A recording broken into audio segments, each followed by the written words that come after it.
9월 27일 성령 강림 후 제17주 주일을 위한 말씀 나눔을 시작하겠습니다.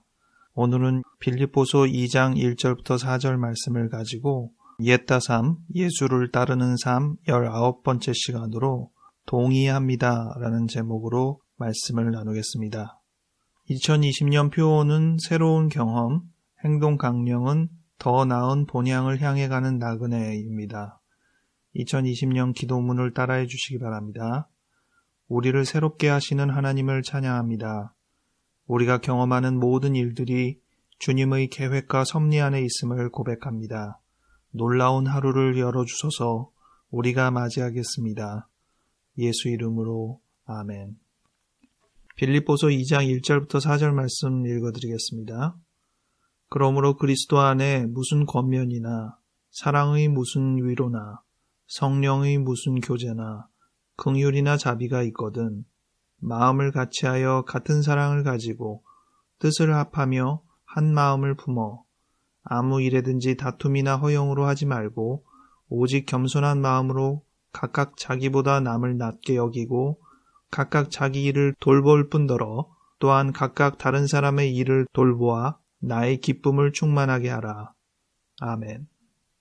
오늘 주일 성서 일과 말씀 빌립보서 2장은 13절까지인데 4절까지만 생각하기에도 충분하다고 여겨서 4절까지만 읽었습니다. 그리고 마태복음 21장 23절부터 32절도 주일 성서 일과 중에 하나인데 뒷부분에서 이 성경도 같이 이야기를 하려고 합니다. 오늘 말씀을 세 번역으로 먼저 읽었는데 뉘앙스의 차이 때문에 감흥이 달라서 제가 세 번역을 읽어서 느끼는 감흥을 같이 공유하고자 세 번역으로 다시 한번 읽어드리겠습니다.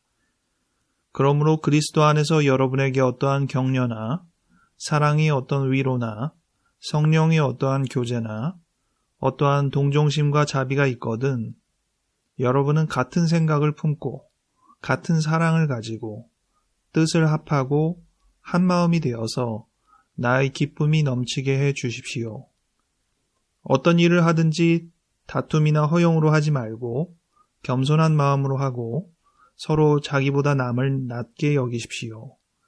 또한 여러분은 자기 일만 돌보지 말고 서로 다른 사람들의 일도 돌보아 주십시오. 아멘. 나의 기쁨, 바울 자신의 기쁨을 충만하게 해 주십시오라고 부탁을 한 내용이 개정개역에는 4절에 적혀 있고 표준세 번역에는 2절에 적혀 있습니다. 대부분의 성경을 비교해 보니까 2절에 들어가는 게 맞는 것으로 보이는데 개정개역에서는 왜 이게 4절에 들어가는지 잘 모르겠어요. 제가 감흥을 받았던 부분은 2절 때문이었습니다. 개정개역을 읽을 때는 1절과 2절을 직접적으로 연결하는 느낌을 제가 많이 갖지 못했어요. 그런데 세 번역을 읽을 때는 1절과 2절이 직접적인 연결이 된다는 느낌을 받았습니다. 격려나 위로나 교제나 동정심이나 자비가 있으면 그것에 같은 마음을 품어라. 그것으로 한 마음이 되라. 이러한 느낌을 더 많이 받았습니다. 이 빌립보서는 그 뒤에 5절 이후로 너희 안에 이 마음을 품으라 하면서 그 예수님의 겸손과 영광되심을 보여주는 대표적인 성경 구절이기 때문에 1절부터 4절 내용은 그냥 서론격으로 쓱 넘어가고 5절 이후의 내용에 비중을 많이 두는 편이었습니다. 오늘은 저한테는 이 1절부터 4절 내용이 하나하나가 다 나의 삶을 비춰보고 내가 이 말씀에 의해서 살고 있나 생각해보는 내용이었기 때문에 여러분과도 함께 이 말씀을 묵상하기를 기대했습니다. 요즘은 신앙에서 좀 회의감도 들어요. 이게 코로나 상황에서 무기력 때문에 나타나는 부정적인 생각일 수도 있는데 신앙의 노선이 서로 많이 다르고 기독교인이라는 그 무리 안에서도 무엇이 옳고 그른지에 대한 생각이 서로 다른 거예요. 거기서 에너지가 소모되다 보니까 요즘은 신앙도 회의적인 그런 마음이 듭니다. 신앙도 일종의 정치라는 생각이 들어요. 어떠한 것이 옳으냐 그러냐에 대해서 의견이 나뉘어지고 누가 우세하느냐에 따라서 결정되는 것이 아닌가. 지금 기성교회에서 두둔하는 거나 비판하는 내용들이 다 동의가 되지 않기 때문에 마음이 혼란스럽고 신앙인으로서 갖고 있는 자긍심도 많이 깎아지는 느낌을 받습니다. 무엇이 옳다라는 의견에 있어서 우리가 서로 의견을 합해야 한다는 생각이 드는데 오늘 이 빌립보서 말씀이 그러한 뜻으로 저에게 다가왔습니다. 이것이 옳습니다. 이것이 신앙적입니다. 라고 얘기를 한단 말이죠. 그럴 때 저도 그 생각에 동의합니다. 라고 표명하는 그 자세, 그리고 단순히 의견에만 동의하는 것이 아니라 그것에 대한 책임을 지고 그것과 함께 활동하겠다라는 동참의 자세를 갖는 것이 우리 신앙의 태도라고 생각합니다. 1절부터 3절까지의 내용, 여러 가지 나열이 있는데 권면, 세번역에서는 격려라고 되어 있고 위로, 교제, 긍휼, 자비, 어떻게 보면 선한 일이죠. 선한 것에 동의하고 동참하는 것을 이야기하고 있는데 우리가 예수를 따른다는 것이 무엇인가? 착하게 살고 선하게 살면 되는 것인가? 그렇다라고 대답을 해도 되지 않을까? 거기에 자꾸 종교적인 색채를 입힐 필요가 뭐가 있을까? 이런 생각도 요즘은 많이 들긴 합니다. 근데 조금은 다르죠. 그래서 그 다른 점을 제 나름대로 생각을 해보니 한 3가지 정도의 생각을 하게 됐어요. 첫 번째, 우리가 선하게 살기 위한 것은 예수님이 부탁했기 때문에 선하게 산다는 것이죠. 당신은 왜 선하게 삽니까? 그렇게 얘기할 때 인간의 본성이 그렇기 때문이다. 이런 대답이 아니고 예수님이 우리에게 그렇게 얘기하셨습니다. 예수님 때문에 제가 그렇게 삽니다. 예수님을 닮아가고자 노력하는 중입니다. 이렇게 얘기하는 것이 그리스도인이 말하는 선한 삶의 방향과 일반적인 선한 삶의 방향에 약간의 차별성이 되는 것으로 보입니다. 둘째는 선을 추구할 때 그 선에 충분히 도달하지 못하는 우리 자신을 인정하는 것입니다. 그래서 예수님에게 도움을 구하죠. 예수님께 도움을 구한다는 점에서 다르다 하겠습니다. 선에 도달하기 위해서 여러 부분의 도움을 구하죠. 철학적인 부분에 도움을 구할 수도 있고 여러 군데에 의지하지 않겠습니까? 어떤 사람들은 자기의 의에 의지할 것입니다. 선함에 충분히 도달할 수 있다라는 그러한 생각을 갖는 것이죠. 그냥 교만이 아니라 정말 성실하게. 하지만 우리는 이 부분에 대해서 충분히 도달할 자격이나 능력이 우리에게 없다는 것을 인정하고 하나님께 도움을 구하는 입장으로 차별성이 있다 하겠습니다. 마지막 3번째로 제가 생각하기에 오늘의 가장 중요한 주제일 수도 있는데요. 선과 악을 구분하는 기준이 뭐냐는 것이죠. 어떤 사람은 이게 선하다고 하는데 어떤 사람은 그건 선한 게 아니다라고 하니까 선, 악에 대한 기준이 아무래도 서로 다르지 않겠습니까? 그럴 때 우리는 이 선, 악의 기준, 판단을 예수님께 맡긴다는 점에 있어서 그리스도인과 다른 선을 추구하는 사람과의 차별성이 있다 하겠습니다. 근데 이게 또 간단하지 않아요. 그리스도인 안에서 선을 추구하는 방향이 서로 다르단 말이에요. 하나님을 믿는다고 하는데 왜 이렇게 선에 대한 기준이 극단적으로 다를까? 그런 면에서 요즘은 회의감이 참 많이 든다고 생각하거든요. 이럴 때는 예수님이 살아계셨으면 참 좋겠다. 쪼르르 달려가서 예수님, 이게 무엇이 선한 것이죠? 라고 묻고 싶은 것이죠. 워낙 서로들 말이 많으니까 일단락지였으면 좋겠다. 이런 생각이 들기도 하고 예수님의 판단을 대신하기 위해서 우리가 의지하는 것은 성경인데 같은 성경 보면서도 서로 너무 해석이 다르니까 예수님이 말씀하시는 취지가 어디에 더 가까운 거죠? 라고 단도직입적으로 참 물어보았으면 좋겠다. 그게 인격이죠. 적혀있는 대로만 판단하기가 어려우니까 직접 물어봐서 분명히 하고 그것이 인격이 아닌가. 우리는 예수님을 인격으로 만나기를 원하는 거잖아요. 원칙이나 법령으로 만나기를 원하는 것은 아니거든요. 교류하고 싶은 것이고 그 안에서 답을 듣고 우리의 삶을 그 기준에 맞춰서 수정해 나가기를 바라는 것이죠. 오늘 성경도 그냥 쓱 읽을 때는 선하게 사는 것에 우리가 동의하는 것이 옳은 일인가? 이 정도로만 보이는데 잘 읽어보면 그 선함의 기준이 모두 다 예수님에게 놓여 있음을 보여주고 있습니다. 1절, 그러므로 그리스도 안에 무슨 권면이나, 여기서 그리스도 안에라는 표현이 권면, 위로, 교제, 긍휼, 자비를 다 말하는 표현이 아니고요. 권면에 한정하여서 형용사로 쓰인 표현이에요. NIV 성경으로 보면 Any encouragement from being united with Christ 이렇게 되어 있습니다. 예수님과 연합함에 있어서 어떠한 encouragement가 있든 간에 이런 표현입니다. 그게 만약 있으면 거기에 우리의 생각도 같이 하고 사랑도 같이 하고 뜻도 같이 하고 마음도 하나가 되고 이렇게 하자라는 것이죠. 그래서 그냥 누군가를 격려하고 응원하는 그런 encouragement가 아니라 하나님과 연합함에서 우리가 가지게 되는 encouragement를 의미하는 거죠. 또 위로도 그렇습니다. Any comfort from His love. 예수님의 사랑에 의한 위로인 것이죠. 교제, any fellowship with the Spirit. 성령과의 fellowship.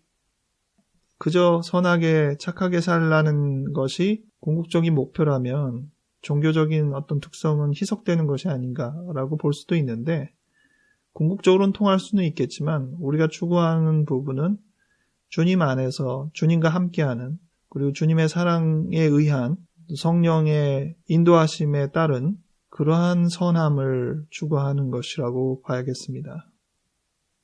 뒤이어 있는 성경은 남을 나보다 낮게 여기라는 내용이죠. 아무 일에든지 다툼이나 허영으로 하지 말라. 여기서 다툼은 NIV에서 selfish ambition, 공동번역에서는 이기적인 야심이라고 번역하여 있는데 이기적인 야심이나 허영으로 하지 말고 겸손하게 서로 자기보다 남을 나은 사람으로 여기라. 이렇게 말하고 있습니다. 동시에 또 자기 일을 돌볼 뿐만 아니라 다른 사람들의 일을 챙겨라, 돌봐라 라는 내용도 같이 적혀 있습니다. 어떤 분들은 자긍심이 약해서 다른 사람에 비해서 열등의식에 빠지는 경우도 있고 또는 자기가 옳다라고 생각하는 특성이 강하다 보니까 다른 사람을 무시하게 되는 그러한 경향도 있을 수 있습니다. 오늘 성경에서 말한 대로 타인을 더 존중하고 더 나은 사람, 훌륭한 사람으로 인정하면서 자기 일에만 급급해서 사는 게 아니라 주변의 다른 사람의 상황도 잘 살피고 챙기는 그런 마음 자세, 그것을 가지라고 하는데 좀 찔렸습니다. 요즘은 그저 저 생각하기 바쁘다는 그런 부분으로 합리화하는 경향이 많았는데 나는 얼마나 주변을 잘 살피고 있나. 교회에 대한 생각을 좀 하게 되더라고요. 마가교회를 시작해서 진행하는 동안에 제일 우선적으로 생각했던 건 나 한 사람이라도 신앙생활을 좀 충실히 하자라는 태도였는데 오늘 이 말씀에 기준해서 예수님을 따르는 삶을 잘 충실히 진행하고 있는가라고 생각을 해볼 때 주변의 사람들과 계속 교류해야 되는 거잖아요. 그들을 더 존중하고 그들의 필요까지 살펴보는 그런 마음을 가져야 되는데 그 공동체가 교회라고 생각합니다. 꼭 간판 달고 그런 것만이 교회가 아니라 이러한 공동체 자체가 교회라고 생각하는데 저는 그 공동체를 지향하면서도 어떻게 보면 숨어서 공동체를 회피하고 있는 그런 입장이 아닌가 반성을 좀 해보게 됩니다. 제가 생각하는 교회는 글쎄요, 너무 외롭지 않았으면 좋겠다. 숫자가 중요한 것 같지는 않습니다. 몇 사람끼리 모였다고 해도 초라하게 느끼거나 쓸쓸하게 느끼지 않는 충분히 마음이 든든한 무리 안에 있기를 기대하고요. 또 동시에 너무 교회가 복잡되지 않았으면 좋겠다. 괜히 많아져서 저 사람은 어떻게 생활하고 있는지 제대로 살펴보지도 못하는 규모가 돼서 무슨 의미가 있으랴. 그러한 공동체를 추구하면서 살아야겠구나 다짐해 봅니다. 빌립보서의 오늘 본문을 다른 각도로 더 풍요롭게 생각해 보기 위해서 주일성서 일과 중에 다른 성경인 마태복음 21장 23절부터 32절의 말씀을 묵상해 보도록 하겠습니다. 성경을 처음부터 끝까지 읽어드리진 않고요. 제가 부분 인용하면서 같이 생각해 보겠습니다. 23절에 예수께서 성전에 들어가 가르치실 때에 대제사장들과 백성의 장로들이 나와 이르되 네가 무슨 권위로 이런 일을 하느냐? 또 누가 이 권위를 주었느냐? 지도자들의 최고라 할 수 있는 사람들이 여러 사람이 모여서 예수에게 와서 말합니다. 너가 무슨 권위로 이런 일을 하느냐? 누가 이 권위를 너에게 주었느냐? 이 말은 오늘 빌립보서의 말씀을 묵상하면서 생각하는 것과 궤를 같이 하여 보자면 누가 너에게 선과 악의 판단의 기준을 주었느냐라고 물어볼 수도 있을 것입니다. 우리가 선하게 살자는 면에 있어서는 다 동의한단 말이에요. 하지만 어떠한 선에 내가 동의할 거냐라고 할 때에는 나를 어떻게 지도했느냐에 따라서 내가 달라지긴 하는데 대제사장들과 장로들은 예수가 가르치는 말씀이 보통 본인들이 늘 이야기했던 흐름과 궤가 다르거든요. 그러니 이 부분이 매우 불편하고 그래서 단도직입적으로 묻습니다. 너가 지금 무슨 권위로 이러한 일들을 하느냐? 누가 너한테 그런 권위를 주었느냐? 그런데 이 말씀에 대해서 예수님께서 무슨 근거에 의해서 그렇다라고 대답을 하지 않으시고 이 질문에 대답을 하면 나도 대답을 하겠다 하면서 25절에 요한의 세례가 어디로부터 왔느냐? 하늘로부터냐? 사람으로부터냐? 라고 물었습니다. 이 질문을 하자마자 대제사장들과 백성의 장로들이 고민에 빠졌어요. 야, 이거 대답 잘못하면 큰일 난다. 만약 하늘로부터라고 한다면 우리는 요한을 거부하지 않았느냐? 그런데 그가 하늘로부터 온 사람이다라고 하면 아니 왜 그러면 하늘로부터 온 사람을 그렇게 거부합니까? 이렇게 되는 꼴이 되잖아요. 그 말이 안 된단 말이에요. 그렇다고 또 사람으로부터 온 거지 그냥 자기 주장이지 라고 하면 이 백성은 지금 세례 요한을 상당히 큰 선지자로 보고 있는데 백성에게 우리가 욕을 먹을 수도 있겠다. 이거 대답 잘못했다가 아무것도 이득이 없겠다 이런 생각을 본인들이 얘기해보고 느낀 거죠. 결국은 27절에 보니까 우린 모르겠다 이런 식으로 회피하는 대답을 합니다. 그랬더니 예수님이 너희가 대답을 못하니 나도 대답을 안 하겠다 이렇게 받아친단 말이죠. 예수님은 이 권위가 어디서 왔는지에 대해서 대답을 그럼 안 하신 건가요? 독특한 면이 있습니다. 28절에 접속사가 그러나예요. 그러나 너희 생각에는 어떠하냐?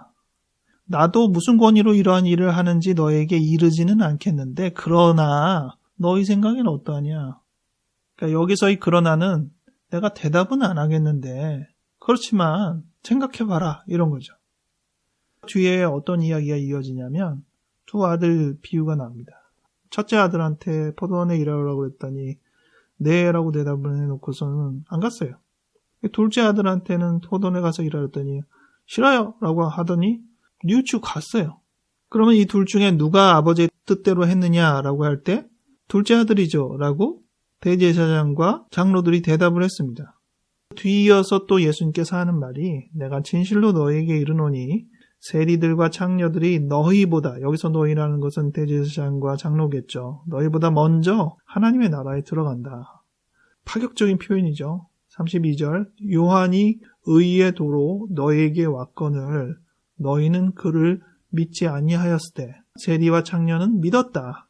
너희는 이걸 보고도 끝내 뉘우쳐 믿지 않았다. 라고 얘기를 하셨기 때문에 결과적으로 세례 요한의 권위가 하늘로부터냐 사람으로부터냐라고 한 예수님의 질문에 대해서 예수님이 스스로 세례 요한의 권위는 하늘로부터다라고 말씀하신 겁니다.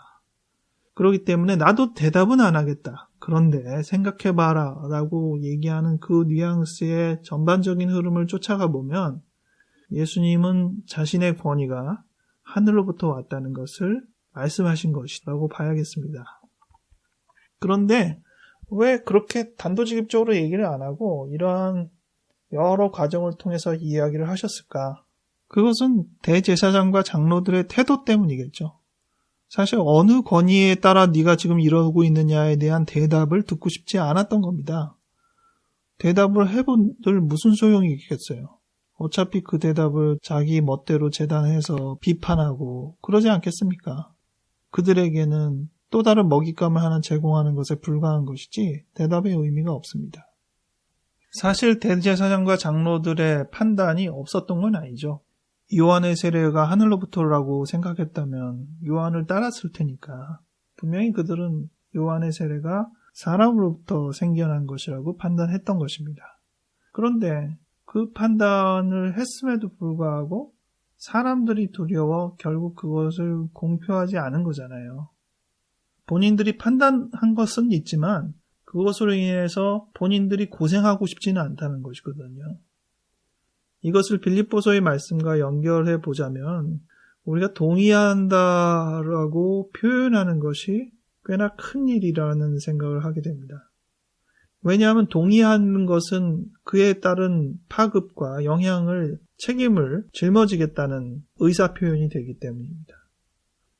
여전히 판단에 애매함이 있고 고민하는 부분이 있지만 그 고민 속에서 이것이 예수님이 우리에게 주신 방향이다라고 인정이 될 때 네, 그렇습니다. 동의합니다라고 우리가 표명하는 것, 그 과정을 통해서 한 걸음 한 걸음 나아가는 것이 참 중요하다고 생각합니다. 그저 주변의 어떤 반응이나 이런 것 때문에 비굴하게, 치사하게 그렇게 살면은 안 되겠죠. 설령 우리가 동의하는 그 의견 때문에 다소간의 불이익을 당하거나 오해를 받는 일이 있어도 좀 더 분명하게 무엇이 정당하고 바람직한 것이다 의사표명을 좀 더 분명하게 하는 것이 우리가 해야 되는 신앙의 한 과정이라고 생각합니다. 최근 들어서 여러분의 삶 속에서 비슷한 부분이 어떤 게 있었는지 생각해 보시면 좋겠습니다. 우리가 그리스도와 함께 연합하는 데 있어서 어떤 인커리지 되는 부분이 있었습니까? 예수님의 사랑으로 이루어지는 어떤 위로 부분을 본 적이 있습니까? 성령께서 우리를 인도하시는 그런 펠로우십을 느낀 부분이 있었습니까? 어떤 동정심이나 자비가 우리의 마음을 움직인 적이 있었습니까? 그러한 자리에서 저도 동의합니다 라고 우리의 의사표명을 분명하게 했습니까? 동참하겠다라는 실천을 보여주었습니까? 우리가 좀 더 표현도 하고 참여도 하고 한 걸음씩 더 나아가기 바랍니다. 기도하겠습니다. 하나님 아버지, 우리의 상황이 여러 면에서 스스로를 힘들게 만들기도 하고 마음을 좁게 만들기도 합니다. 하지만 이러한 상황일수록 주변을 더 돌아볼 수 있는 넉넉함을 허락하여 주시옵소서. 주변의 소리에 환멸을 느껴서 그들을 존중하지 않고 무시하는 일들이 있었다면 마음을 달리 가지고 한 사람 한 사람을 나보다 더 나은 사람으로 여기며 존중하는 그 태도를 다시 취할 수 있도록 도와주시옵소서. 우리 주변에 주님께서 보여주신 많은 선한 일들을 발견하게 하시고 그 부분에 대해서 우리가 동의하는 의사를 명확하게 표현할 수 있도록 힘을 더하여 주시옵소서. 선이 이기는 것을 위해서라면 우리의 의사를 충분히 표명하여 나아가야 하는 것을 압니다. 우리가 그 점에 있어서 게을러지거나 회피적이 되지 않도록 주님 도와주시옵소서. 감사하옵고 예수 이름으로 아멘.